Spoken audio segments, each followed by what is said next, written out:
Wakil Presiden ke-10 dan ke-12 Republik Indonesia Yusuf Kala atau JK menegaskan bahwa Dewan Perdamaian untuk Gaza atau Board of Peace yang digagas Presiden Amerika Serikat Donald Trump harus melibatkan masyarakat yang terdampak langsung, yakni warga Palestina dan Israel.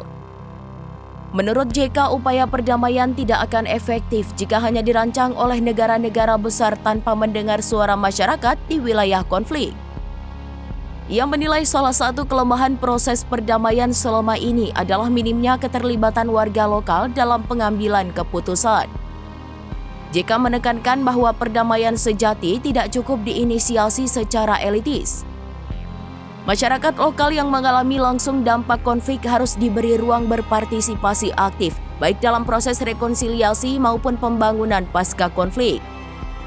Dalam konteks tersebut, JK mendorong Indonesia agar aktif memastikan Dewan Perdamaian Gaza tidak didominasi kepentingan negara-negara besar semata.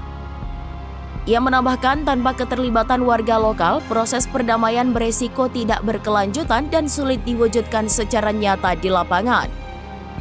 Dewan Perdamaian untuk Gaza sendiri resmi diluncurkan pada Kamis 22 Januari di sela World Economic Forum 2026 di Davos, Swiss.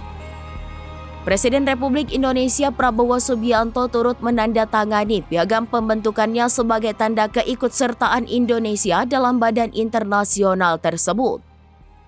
Sementara itu, Menteri Luar Negeri Sugiono menyatakan keikutsertaan Indonesia bertujuan untuk memastikan arah kebijakan Dewan Perdamaian tetap sejalan dengan misi utama, yakni kemerdekaan Palestina dan terwujudnya solusi dua negara.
Download Tribun X sekarang, menghadirkan lokal menjadi Indonesia.